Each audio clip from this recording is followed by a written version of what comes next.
Welcome to The Voice of Retail. I'm your host, Michael LeBlanc. This podcast is brought to you in conjunction with Retail Council of Canada.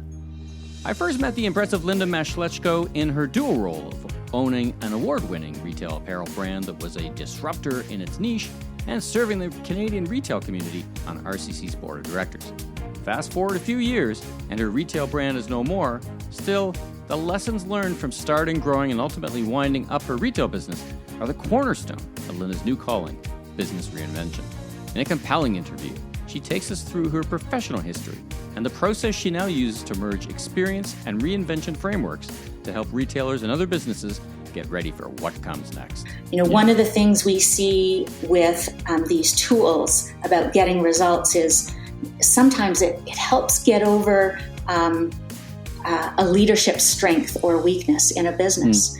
So when we look at, you've got, I'm sure you know these kind of people, they are absolutely great visionaries.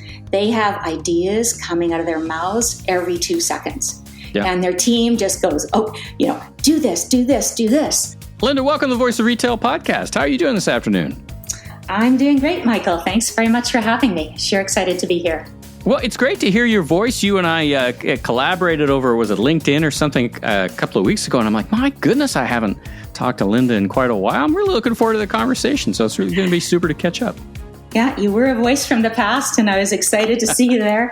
I served on Retail Council for a year or two back in the early 20s, I guess, late 20s rather. And so that was great to be able to connect again. Yeah, and that's where the two of us intersected. Now, where am I reaching you today? My recollection was you were out west, like Calgary, but is that still right? Where you're based? Yes, I'm based in Calgary here. We've kind of jumped right in. You and I know each other, obviously, but the people listening do not. So tell us a little bit about yourself and your background and what you do with your time today. Sure. Well, Michael, I became a retailer in 2005. And prior to that, I had a variety of careers. I'd been a stockbroker and VP of marketing for a mutual fund company in Toronto, then moved to Calgary. And during that time, raised a family. I helped grow a charter school gifted program. I built playgrounds. I designed dance costumes. I would say truly an entrepreneur at heart, because I never started any of those roles having a clue what I was doing. So in 2005, when my youngest daughter, she was then 9, she was really frustrated trying to find clothes that fit. And she said, "Mom, we should start our own company." And I had no experience in retail, but that didn't stop me. I knew there was a dire need for clothing that fit preteen girls' growing bodies and active lifestyles. And I said, yes, we should. And it was a need so compelling that we created a brand, a triple flip, that reinvented how sizing worked for a growing body and how in doing so, we could help boost a girl's self-esteem at such a critical time in her life. And body image. So it grew quickly. From a single store in 2005, we did $1 million in sales our very first year. We grew to 13 stores in 5 provinces across Canada, plus online, 60 pop-ups a year. The brand won awards and grew attention from U.S. investors. And so we were planning a major expansion and looking for financing, looking for investors. And just as that was happening, things started to change. And they were quite dramatic. When oil prices started crashing in 2015, so did the Canadian dollar. And we were producing about 75% of what we held in our store, our retail goods, and all of our production costs were in US dollars. So this meant a 20% increase in our cost of goods. And I mean, that was nearly impossible to digest for a children's company, because our $58 legging would have to be priced at $80. And it just didn't make sense. What we, along with other retailers, were facing at that time, minimum wage across the country rose about 30%. And leases were locked in at a rate of increases that, landlords often plan a 10-year stepped increase. And those increases were no longer matching the market conditions. They were no longer realistic. So we had all these things hitting us. And it probably sounds kind of familiar. These are the kind of issues retailers face time and time again. And it's happening more frequently. It can be fires, floods. It can be civil unrest blocking the road to your store. Pandemics, pandemic, war. Yeah. Look at we just got a litany of as if running any business isn't hard enough on a day-to-day basis. It's not getting any easier, right? It's not getting easier, and change is happening faster. These disruptions are happening more frequently. In my story, these were just the things that were happening in that day and age, and there are many, many things, disruptive things. Technology is one of them. When we started the company, there was Facebook, there was no Instagram, there was no TikTok. You had to do things the old-fashioned way, and so our strategy for expansion was based on what we had at the time. But ultimately, Triple Flip, my company, was forced to fold. We were unable to restore cash flow given the market conditions. We did a lot of restructuring, but we were unable to realize its potential, which was very sad. At the time, I remember a mom wrote in and she said, "What will my daughter wear? Triple Flip is the only brand that fits her. I'm going to have to send her to a nudist colony." Oh my goodness. But, what came out of that heartbreaking experience for me was just a compelling desire to help other businesses avoid the kind of suffering and loss of possibilities that happened with my business. And so, was giving a speech one day. I was on a panel of female entrepreneurs, and they were all telling about their successes.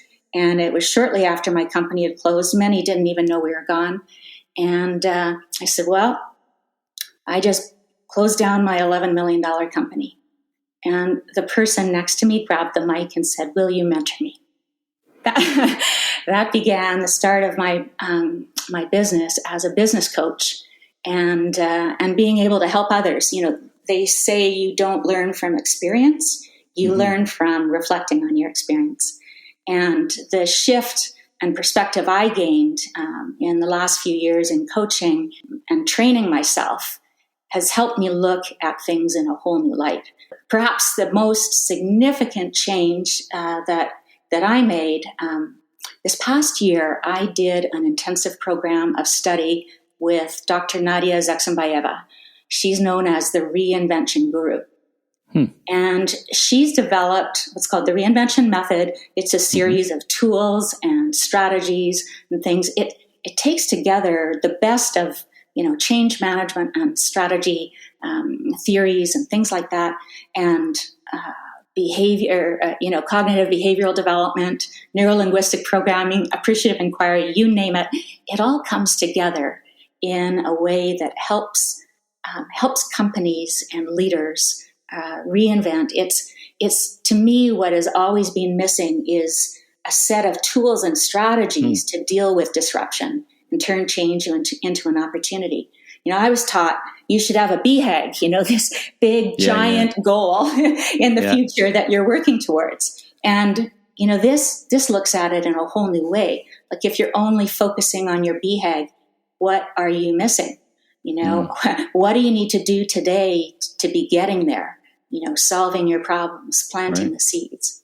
Yeah, there's a whole bunch of interesting threads to pull on that. I want to start with, I want to get to, how you discovered this framework, and is that how you see it, this as a framework to put in all your ideas. But, as you started your journey as an entrepreneur, I love, retail sometimes been described as the accidental career. Do you think, right, kind of ironically, and I've talked to some other folks who say the same thing, that in some ways, a lack of experience in retail actually made them more successful because they didn't arrive with a lot of preconceived notions. And whether it's your personal experience or the clients you talk to, is that a thing? Like, can you have an idea? With some great work and some great partners like yourself, can you have an idea and then move forward without experience in a particular industry? Is that a consistently workable model, do you think? Well, yeah, yes and no. First of all, I always used to to be grateful that I'm just an incessant learner. I'm like super curious, and I dig in, and I like to get research and find ideas and things. And so I think that helped me at the beginning, because I wasn't just adopting bad habits and getting stuck in bad habits that don't always serve you. Can be a real problem. So yes, a retailer starting out without that baggage can do great things. And we weren't doing. I didn't have any companies to model after. We were creating something new. Yeah, you're all new, right? You were breaking new ground for sure, right? Yeah, like I created a sizing range that nobody had seen before, because I realized a 10-year-old could be an adult size.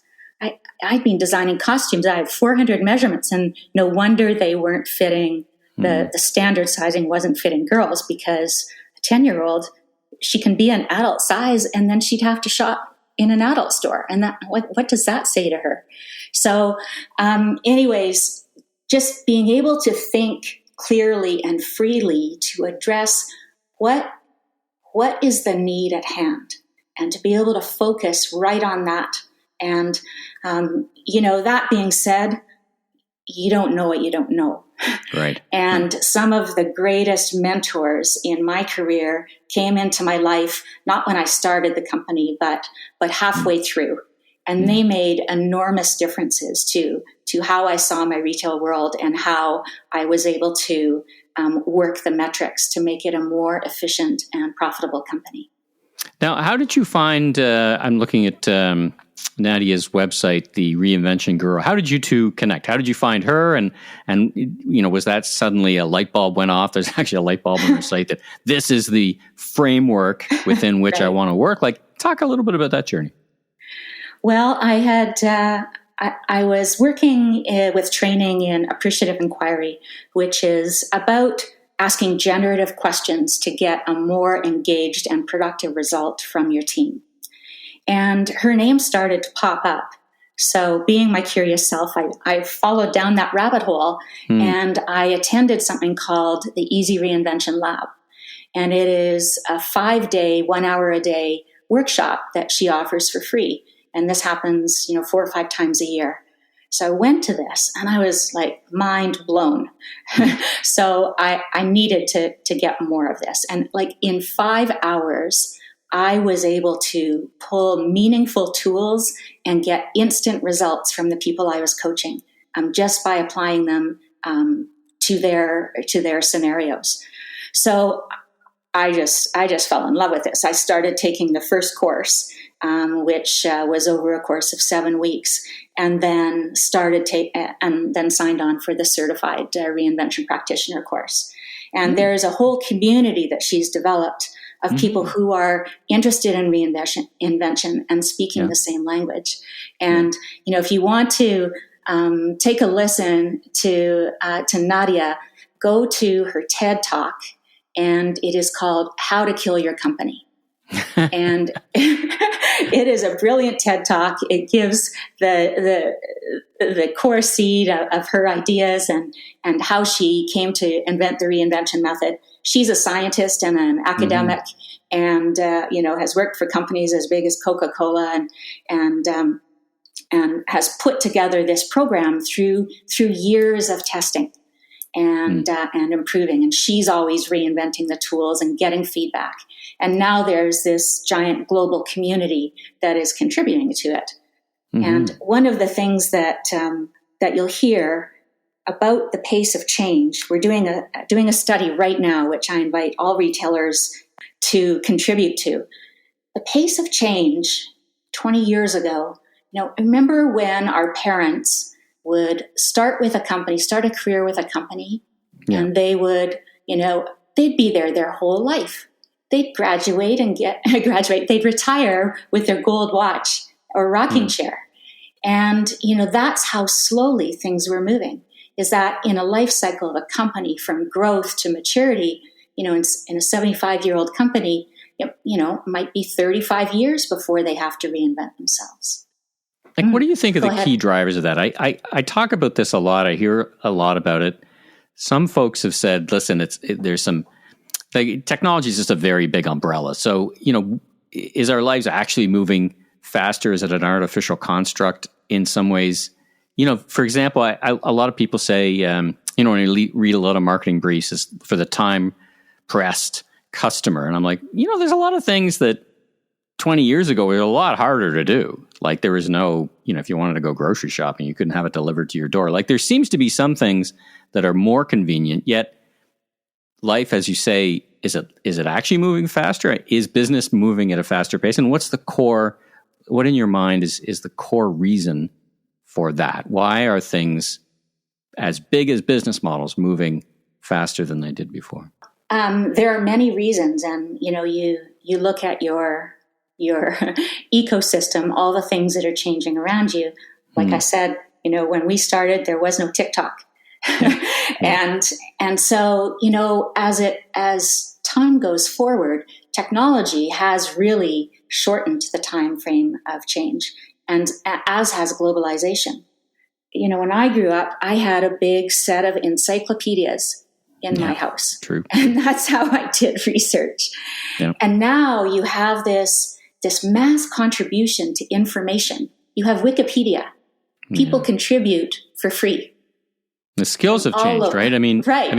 When you and I were growing up, trying to find information was the hard part. Now, now trying to distill. Well, now you're trying to distill what's real, what's not real, and sort out what's meaningful. That seems to be the key skill or challenge, right? Like today, you look at any of the social platforms today, you just don't know. Some days you don't know what to believe, right?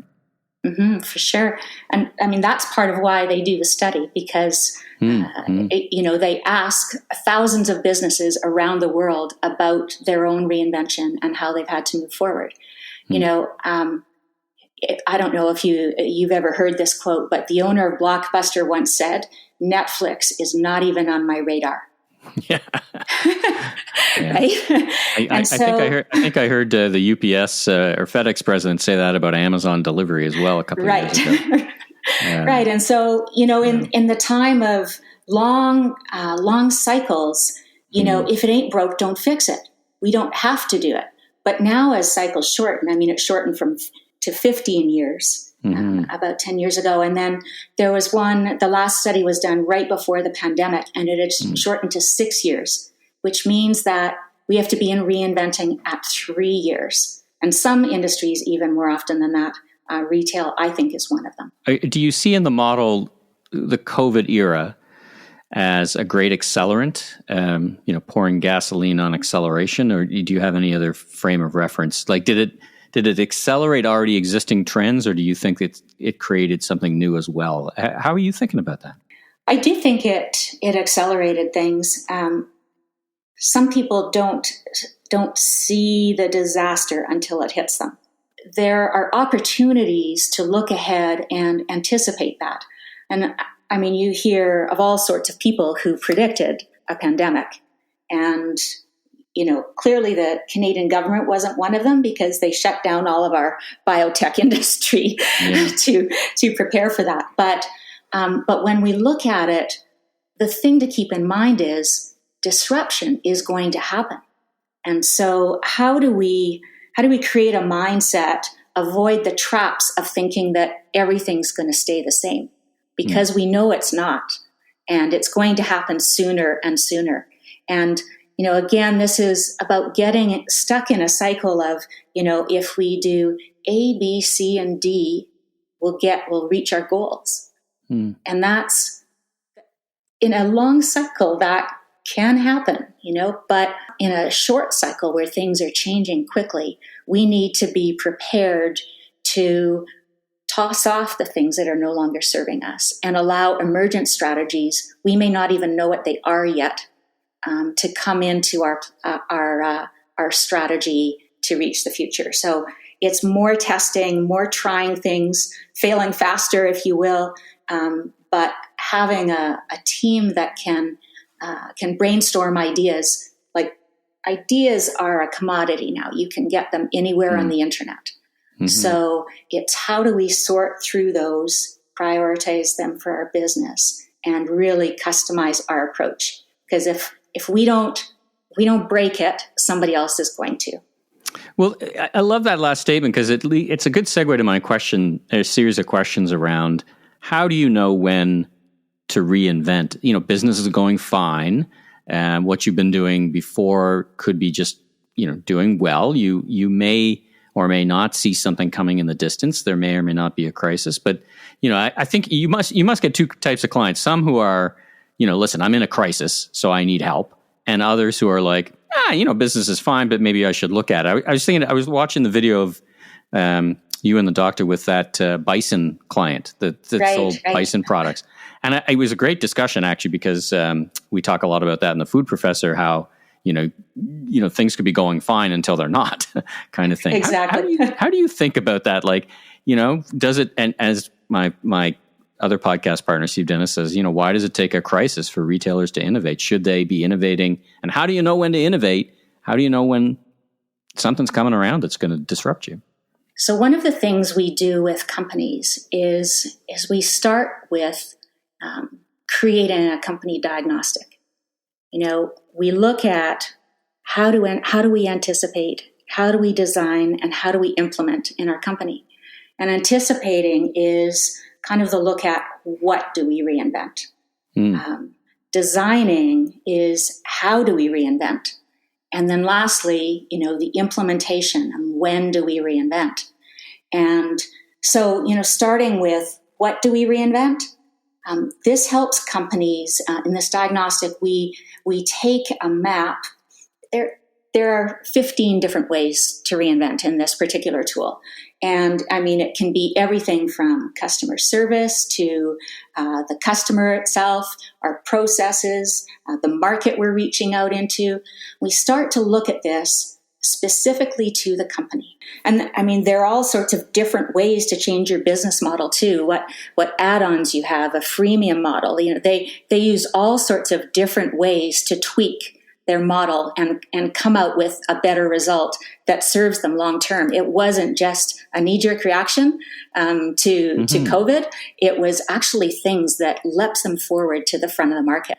So using that map, I use it with every company I work with because it's like a heat map. It shows us where to go. Where is the energy for adding value? And, I'm not there to make them, bang their head against the wall and do something that doesn't feel right. We want to get motivated and be able to take action quickly to go after the low-hanging fruit. So this is how we prioritize what, and then we start to scrub how.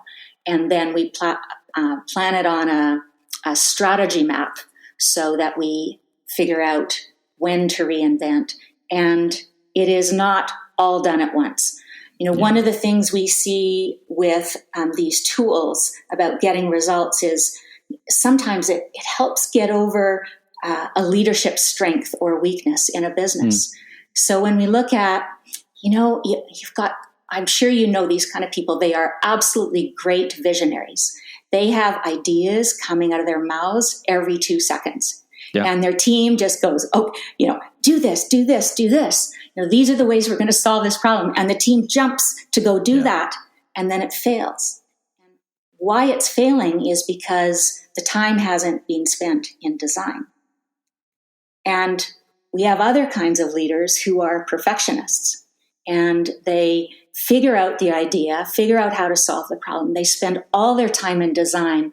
Meanwhile, the opportunity's passed. The opportunity's passed, right? Because you nail it. Are you a fan of what do they call it? The minimum viable product idea. In other words, yes. I heard a lot of retailers told me, they hemmed and hawed for literally 20 years about doing curbside, then suddenly stood it up in a week at the beginning of the COVID crisis.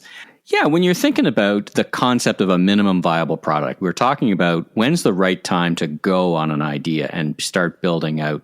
How do you know when that right time is? Because if, you're describing organizations that kind of are too frenetic, they're moving too fast against too many objectives. So how do you know when, yes, it makes sense to do this, but not get it to the 100th degree of perfection? We can settle for less perfection in the trade-off for speed. How do you make those trade-offs, and how do you think about that? I think about it as everything is a test. And the human mind, we can only focus intensively on things for so long. So in 90 days, what can we do? What is the highest impact, least effort to get this going and to test it and get some data? So you start with a 90-day plan, and it's working towards a bigger goal with a range of outcomes. As I say, you might, it's proven a range of outcomes is much more successful than saying, I want to get to $1 million. If you say, I want to get anywhere from 500,000 to $2 million, you're always going to end up more than your original goal. It's proven in studies with weight loss, actually, where you lose more weight if you have a range that you're going to. So this is part of the reinvention mindset. Let's keep the range open of the outcomes that we will accept and be agnostic about what the actual solutions are until we try and test. And each quarter we're going to review and say, what do we lose? What do we add? What do we keep going with? And so that's the strategy, is don't get yourself tied up in knots about where you need to be in a year. Let's start with the 90 days and do the best that we can with our minimum viable product and move forward. What do you think are the most powerful forces of change we need to realize today? We've touched on a couple of them, everything from technology. Goodness knows we've got some external forces bearing down upon us of change. But, when you sit back and think about it in your work, what are those fundamental things? Is it the way we work? We now have more gig economy, the speed of change, the computing possibilities, right? The cloud and other things allow small retailers, small businesses to do things that only big businesses used to be able to do. What are those key things in your mind that are those drivers of change that you need to recognize and we need to recognize? I'm not going to answer your question because I think we can get stuck and overwhelmed thinking about that big picture too much. I mean, the world is an overwhelming place right now, and I can't predict what it's going to be like in 2 years or 5 years or 10 years. I can't predict what's going to happen next week some days. No, exactly. And so, I think we'd all just end up curled up in a ball if we had to think about that all the time. One of the things that I love to do, it's called a blue ocean strategy with my owner teams and my owners and their teams. It takes a look at where have we been, where are we now, and where do we think we're going to be, and this helps identify. So if we use this for our customers, we think of our customers before COVID. Location really mattered. They liked to walk down the street and be able to walk in the store and buy something. And so location was high importance to them, that they had a store near them. Then COVID happens and location isn't as important as before because the location is closed. So the degree of reinvention that the business needs to take to accommodate that change in client need, that's a more extreme change. And that's what we saw our retailers do. They did curbside. They opened up en masse online stores, so they could still continue to offer that product. So that was a radical reinvention for some of them. Some of them already had online, and so it wasn't as much of a push to amp up there. And so they just had to change in small ways. But now, looking forward, we think, okay, what's happening to our customer now? So one thing we know, inflation and gas prices are changing. So our customer has increased demands on their travel time, and that's going to be more expensive to do. It's going to be, they're going to have less disposable income because they're paying more for their groceries. So what changes do we need to make then to accommodate that change that we see most certainly is coming? So if we were in the mindset like, okay, our province has dropped all restrictions, it's going to be back to normal. Well, normal doesn't exist anymore. Yeah. And we need to be looking ahead and saying, okay, so, my plan to expand and open 3 more stores, does that make sense or not make sense given what my customer is going to be looking for? They may be looking for less driving, right? So, so we look at our business model in the light of how we're meeting our customer needs. We may need to look, as a retailer, we may need to look at repricing things to accommodate for the cost of shipping to purchase the goods, the shipping to send out the goods if they're buying online. Mm-hmm. All those things may be changing. So what does that mean for our customer? Does it mean that they can't spend as much in our store? They're going to buy fewer products. Mm-hmm. Or do we need to adjust our product line? So in our buying diamond of price points, we're offering now a new entry-level price point to keep that customer. So these are the tweaks, is like each business will be different, what their customer needs. But it brings a very quick focus for the company to say, what is important now?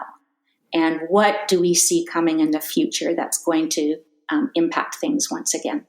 So that's one of my favorite tools. Yeah, it's fantastic. It's so interesting around, when you read studies that thanks to the COVID era, consumers at a global basis, they still intend to spend the same amount of money, but they want to buy less things. That's another countervailing force, right? Maybe I should have more, go up in value, not down. And there's so many decisions to make and lots of advice from the last half an hour. But let's wrap it up with your advice, summing it up, 2 starts, 1 stop for all the listeners. 2 things they should start doing today, tomorrow, and 1 thing they should probably stop doing. What do you think?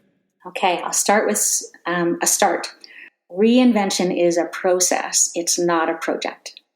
So like taking a shower, if we don't take a shower regularly, we're going to start to stink. So make it part of the process in your company.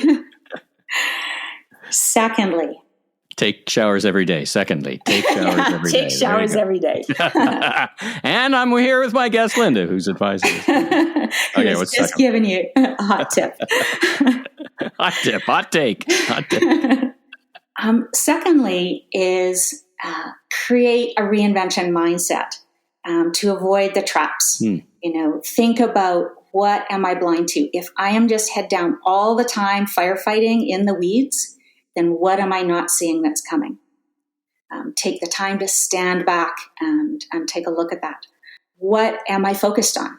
If I am, as I said before, everything's going to be good, it's going to all be back to normal, la la la, head in the sand or head in the clouds, just dreaming of a happy future.